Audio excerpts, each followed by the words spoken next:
दोस्तों, गुरुजी ने online channel में आपका फिर से स्वागत है। आशा करता हूं आप सब अच्छे होंगे। हम स्टार्ट करेंगे राजस्थान का भूगोल से स्टार्ट करेंगे और राजस्थान के भूगोल में हम बेसिक से स्टार्ट करेंगे। और उस स्टार्ट से मैं आपको पहले बता देता हूं कि अभी भी आपने इस चैनल को सब्सक्राइब नहीं किया, लाइक नहीं किया, सपोर्ट नहीं किया है, तो आप निश्चिंत होकर ये चीज़ें कर सकते हो। दोस्तों, ये बिल्कुल फ्री है। चलिए स्टार्ट करते हैं राजस्थान का भूगोल। और राजस्थान का भूगोल स्टार्ट करने से पहले मैं आपको दे देता हूं राजस्थान का एक परिचय। और राजस्थान का परिचय की अपन पहले बात करेंगे, उसमें अपन बहुत सारी बातें करेंगे। दोस्तों, शायद एक वीडियो में ना आए तो दूसरा वीडियो बनाना पड़ जाए परिचय की।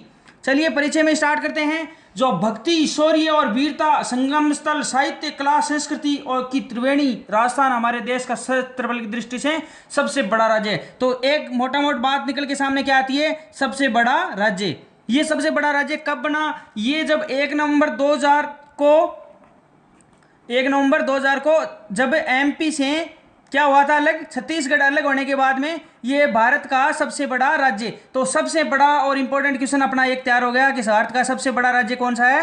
राजस्थान। चलिए उसके बाद में बात कर लेते हैं जन्मभूमि के लिए यहाँ पर प्राण न्यौछावर कर देने वाले वीरों और वीरांगनाओं की भूमि भारत देश के उत्तर पश्चिम में स्थित है। यानी ये भारत के सापेक्ष में अपन देखेंगे तो इसकी स्थिति क्या है? वो है उत्तर पश्चिम।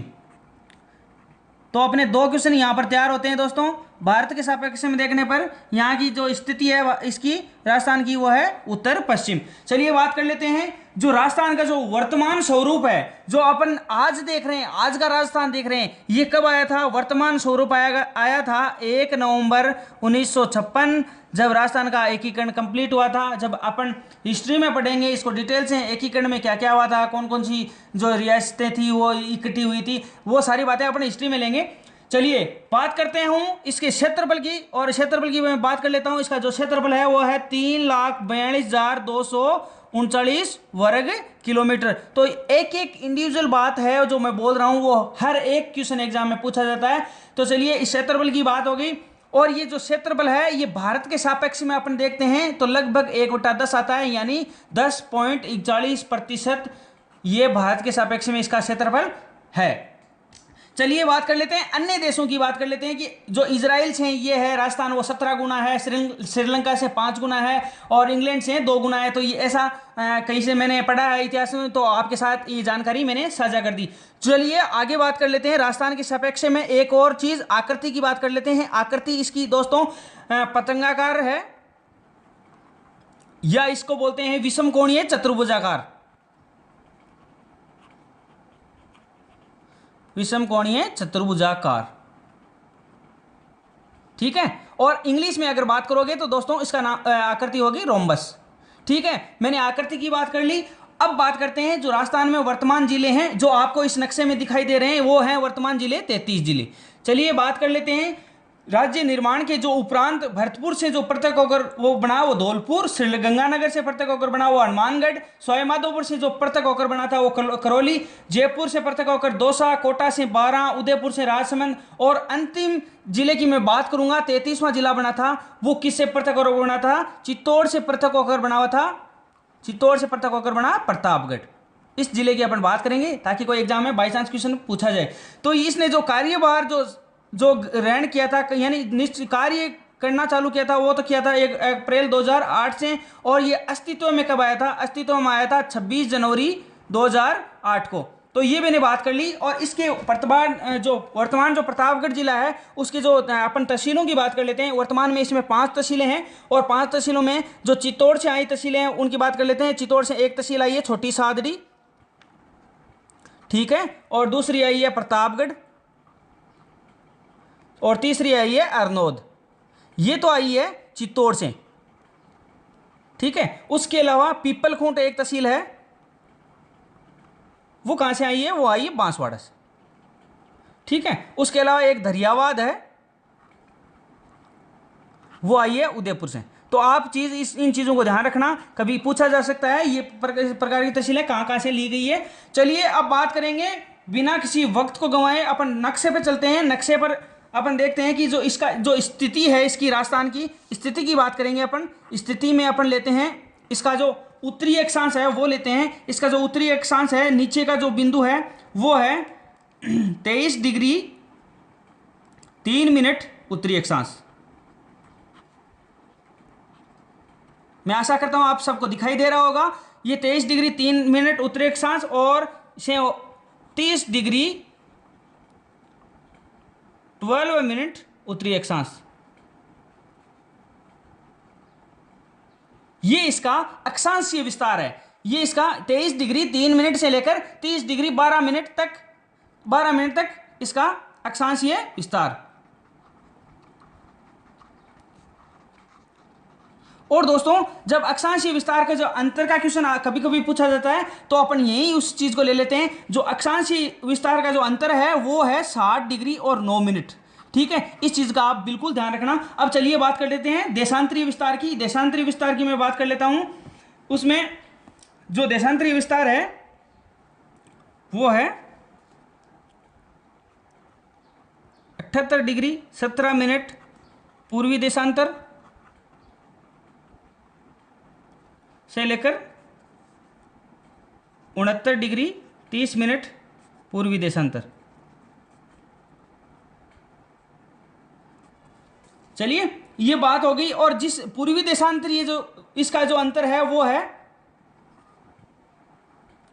8 डिग्री 47 मिनट, यानी लगभग इसको 9 डिग्री का अंतर बताते हैं इसके अंतर में। ठीक है, ये मैंने बात कर ली उत्तरी अक्षांश और देशांतरी का जो अंतर है उसकी मैंने बात कर ली, नक्शे से बात कर ली कि कहाँ कहाँ से ये इसकी जो स्थिति है वो है। अब चलिए बात कर लेते हैं। जब पूर्व से यहाँ पर देखिए दोस्तों, नक्शे में हमेशा उत्तर ऊपर की ओर आता है, नीचे दक्षिण होता है। इस साइड जो अपना राइट है वो होता है पूर्व और जो अपना लेफ्ट होता है वो होता है पश्चिम।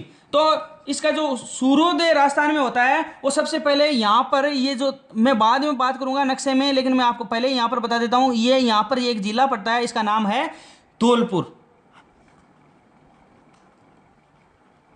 तो राजस्थान में जो सबसे पहले जो सूर्योदय होगा और जो सूर्यास्त होगा वो सबसे पहले कहाँ होगा? धौलपुर में होगा। ये दोनों यहाँ पर ही होता है। और जो सबसे बाद में होता है वो जैसलमेर में होता है। इसका जो कारण है वो है यहाँ पर जो इसका जो अंतर है, जो देशांतरीय विस्तार का जो अंतर है 9 डिग्री लगभग का अपन जो डिटरमाइन करते हैं, ये अंतर की वजह से ऐसा होता है। और जब अपन 1 डिग्री देशांतर को पार करते हैं, यानी मैं यहाँ पर बताता हूँ आपको, जब 1 डिग्री देशांतर को पार करते हैं तो लगभग 4 मिनट का समय लगता है। तो यहाँ पर कितना डिग्री है? 8 डिग्री 47 मिनट। तो लगभग यहाँ पर 35 मिनट 8 सेकंड का अंतर यहाँ पर रहता है। तो चलिए, मैंने आपको यहाँ पर बता दिया लगभग 36 मिनट का अंतर रहता है सूर्योदय होने में। जैसलमेर और धौलपुर में सूर्योदय होने में 36 मिनट का अंतर रहता है। चलिए बात कर लेते हैं। अब बात करेंगे राजस्थान का जो अधिकांश भाग है वो कर्क रेखा के उत्तर में स्थित है। यानी कर्क रेखा होती है वो 23.5 डिग्री या 23 डिग्री 30 मिनट। ठीक है, ऐसा सब बोल सकते हैं, ऐसा ये कर्क रेखा है। ठीक है, उत्तरी अक्षांश रेखा के सब ये सारा भाग है ये तो उत्तर में होगा। लेकिन ये जो कर्क रेखा राजस्थान से गुजरेगी वो कहाँ से गुजरेगी दोस्तों? ये देखो, यहाँ पर डूंगरपुर को टच करती हुई ये बांसवाड़ा को लगभग बीच में काटती हुई यहाँ से राजस्थान से गुजरती है। और जो राजस्थान में इसकी जो लंबाई बताते हैं दोस्तों वो बताते हैं 26 किलोमीटर। जो कर्क रेखा की लंबाई बताते हैं वो कितने बताते हैं? 26 किलोमीटर बताते हैं। इसका जो कारण है, इसीलिए इस राजस्थान की जलवायु पर इस कर्क रेखा का बहुत प्रभाव पड़ता है। और वो बहुत प्रभाव मैं आपको बता देता हूँ कि कर्क रेखा से जब उत्तर में होने के कारण ये जलवायु की दृष्टि से राज्य का जो अधिकांश भाग है वो उपोष्ण या शीतोष्ण कटिबंध में स्थित है। चलिए, मैंने आपको बता दिया कि ये डूंगरपुर को छूती हुई बांसवाड़ा के लगभग बीच में से होती हुई ये गुजरती है। और बांसवाड़ा है जो सबसे कर्क रेखा के जो सबसे नज़दीक शहर है, शहरों में से आता है, वो बांसवाड़ा आता है। इसलिए आप इस चीज़ का बिल्कुल ध्यान रखना। अब चलिए बात कर लेते हैं, इसके विस्तार की बात करेंगे। इसका विस्तार कहाँ कहाँ तक है? उत्तरी में कहाँ है, दक्षिण में कहाँ है और पूर्व में कहाँ है, पश्चिम में कहाँ है? तो अपन विस्तार की बात करेंगे तो अपन सबसे पहले कहाँ से स्टार्ट करें? सबसे यहाँ से स्टार्ट करेंगे, यहाँ पश्चिम से स्टार्ट कर लेते हैं, ताकि एक ट्रिक बताऊंगा मैं आपको, ताकि आपको एग्जाम के पॉइंट ऑफ व्यू से याद रह जाए। तो अपन सबसे पहले बिना किसी वक्त गंवाए ऐसे याद कर लेते हैं कि जो इसकी जो उत्तर से लेकर दक्षिण तक की जो लंबाई है वो कितना किलोमीटर है? वो है 826 किलोमीटर। ठीक है, आपको याद रह जाएगा। और जो पूर्व पश्चिम की लंबाई है वो अपन देख लेते हैं, वो है 869 किलोमीटर। ठीक है, अब बात कर लेते हैं बिना किसी वक्त गए विस्तार की बात करूंगा मैं। विस्तार यहाँ पर है जैसलमेर की एक तहसील है सम तहसील। ठीक है, मैं तहसील नहीं लिखूंगा, सम डायरेक्ट मैंने सम लिख दिया। यहाँ सम तहसील में एक गांव है कटरा गांव। इसका जो पश्चिमोत्तर विस्तार है वो है कटरा गांव में। ठीक है, वहां तक है। ठीक है, अब अपने को यहाँ पर कटरा गांव मिल गया। अब अपन चलते हैं सीधे उत्तर में। उत्तर में है एक गांव, यहाँ पर लिख देता हूँ दोस्तों, उत्तर में ये गंगानगर है, यहाँ पर कोणा गांव, ठीक है। और तहसील कौन सी है? गंगानगर, ठीक है। अब बात कर लेते हैं जो पूर्व में है। पूर्व में धौलपुर पड़ता है और धौलपुर में यहाँ पर एक गांव है, उसका नाम है सिलाना। या कहाँ कहीं पर मैंने ये भी पढ़ा है कि उस गांव का नाम सिलावट भी है, तो आप दोनों चीज़ें ध्यान रख लेना। लेकिन सिलाना गांव मैंने ज़्यादा पढ़ा है। और ये यहाँ पर जो तहसील पड़ती है वो पड़ती है राजाखेड़ा। कई कई बार तहसीलों का नाम भी पूछ लेते हैं, ये गांव का नाम। और इसमें मोस्ट चीज़ें ये है कि दोस्तों इसका क्रम पूछ सकते हैं कि ये क्रम कैसा कैसा क्रम है, तो क्रम से आपको याद रखना है। ये सिलावट गाँव या सिलाना गाँव मैंने बता दिया। और जो नीचे नीचे दक्षिण स्थिति है, दक्षिण में ये बांसवाड़ा जो जिला है वहाँ पर एक तहसील पड़ती है और गाँव का नाम है बोरकुंड। और जो तहसील पड़ती है यहाँ पर वो पड़ती है कुशलगढ़। चलिए मैंने यहाँ पर ये बात कर ली।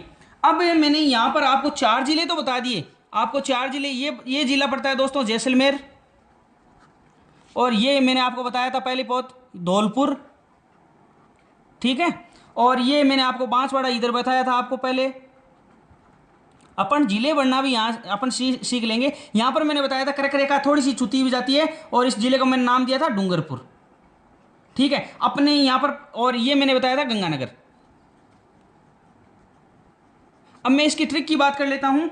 ये जो विस्तार है, इसका विस्तार की ट्रिक की बात कर लेता हूँ। विस्तार की ट्रिक की मैं बात कर लूँगा। यहाँ पर आप सपोज कीजिए कोई चीज़ कपड़ा लेकर आए, ठीक है, कपड़ा लेकर आए, उसको आपको सिलाना है उसको, और उसको आने पैकिंग करके कहीं दूसरी जगह भेजना है। तो मैं इस ट्रिक की बात यहाँ पर करूँगा।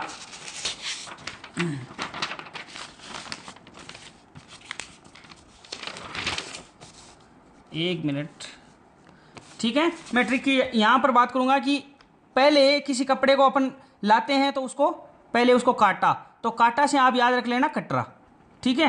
काटा, और काटने के बाद में उसको क्या करेंगे, अब उसमें जो भी काटने के बाद में कोण वोण होगी उसको भी काटेंगे, तो उसमें कोणा यानी उसको कोरा, कोणा से याद रख लेना कोरा, ठीक है। काटा, कोरा, और फिर क्या करना है, जब सब कुछ हो गया तो उसके बाद में क्या बचेगा, कपड़े का सिलना बाकी है, तो उसको बाद में सिलाना, ठीक है। और सिलाने के बाद में उस पैकिंग करनी है, तो यानी पैकिंग किस में होती है, यहाँ पर बोरकुंड दिया हुआ है तो यहाँ पर अपने को याद रख लेना है बोरा, यानी काटा, कोरा, सिला और बोरा, यानी बोरे में डाल के आप पैकिंग करके वहां पर इसको भेज देंगे। तो आप इस चीज़ का याद रखना। ऐसे मैंने इसलिए बताया है कि अब यहाँ से आप क्रम आपको याद रख जाएगा। यहाँ से आपने को पश्चिम से स्टार्ट करना है और पश्चिम से स्टार्ट करके नीचे दक्षिण तक चलना है, तो आपको ये क्रम याद रह जाएगा। एग्जाम में एक अक्सर पूछा जाता है। चलिए मैं बात कर लेता हूँ यहाँ की जो राजस्थान की जो स्थलीय सीमा है, स्थलीय सीमा की बात कर लेता हूँ। ये जो यहाँ पर ये पड़ता है बाड़मेर। यहाँ पर अब मैं यहाँ पर एक जिले का नाम पढ़ देता हूँ, बाड़मेर, ठीक है। जो बाकी जिले बचेंगे उनके बाद में बात कर लेंगे। यहाँ पर बाड़मेर, जैसलमेर, और ये पड़ता है यहाँ पर बीकानेर, ठीक है। और ये मैंने गंगानगर बता दिया। तो ये जो सीमा है यहाँ, इसे बोलते हैं अंतर्राष्ट्रीय सीमा। ये पाकिस्तान के साथ लगती है यहाँ पर, ठीक है, ये पाकिस्तान के साथ लगती है। और जो इस अंतर्राष्ट्रीय सीमा की लंबाई है वो है 1070 किलोमीटर, ठीक है। और इसे बोलते हैं रेड क्लिफ लाइन भी बोलते हैं। मैं अगली जब नेक्स्ट वीडियो आएगा उसमें शायद मैं इसके बारे में डिटेल से बताऊंगा, लेकिन अभी आप सिर्फ बेसिक सा जान लीजिए। इस अंतर्राष्ट्रीय और अंतर्राष्ट्रीय सीमाओं के बारे में और डिटेल से बात करूंगा। इस वीडियो में हो नहीं पाएगा क्योंकि ये वीडियो लंबा खिंच जाएगा। चलिए बात कर लेते हैं। ये तो थी अंतर्राष्ट्रीय सीमा। फिर यहाँ से स्टार्ट होती है, ये होती है सारी, ये यहाँ से ही है, यहाँ से स्टार्ट हो गई ये यहाँ तक आती है, वो आती है अंतर्राज्यीय सीमा। इसे क्या बोलते हैं, अंतर्राज्यीय सीमा, यानी जो राज्यों से लगती है। अंतर्राज्यीय सीमा के अंतर यहाँ पर पंजाब लग जाता है, फिर यहाँ पर हरियाणा, फिर आ जाएगा यूपी, फिर आ जाएगा एमपी, फिर आ जाएगा गुजरात। इस प्रकार की जो सीमा लगेंगे अपन नेक्स्ट वीडियो में बात करेंगे। लेकिन जो अंतर्राज्यीय सीमाओं की मैं आपको लंबाई की बात कर लेते हैं। लंबाई की है इसकी 4850 किलोमीटर। तो चलिए दोस्तों, जो निकल के अपने सामने जो चीज़ें आती है वो आती है कि जो राजस्थान की जो स्थलीय सीमा की टोटल लंबाई है वो है 5920 किलोमीटर, यानी 1070 किलोमीटर अंतर्राष्ट्रीय और 4850 अंतर्राज्यीय सीमाओं को मिलाकर 2920 ये बनता है। चलिए अब यहां पर बात कर लेते हैं। यहां पर एक दूसरा अपन जिला बढ़ लेते हैं। यहां पर ये है हनुमान। अंतर्राज्यीय सीमाओं की बात कर लेते हैं, हनुमानगढ़, ठीक है। हनुमानगढ़ के नीचे जस्ट नीचे है वो है चूरू। चूरू के जस्ट नीचे है वो है झुंझुनू। ठीक है।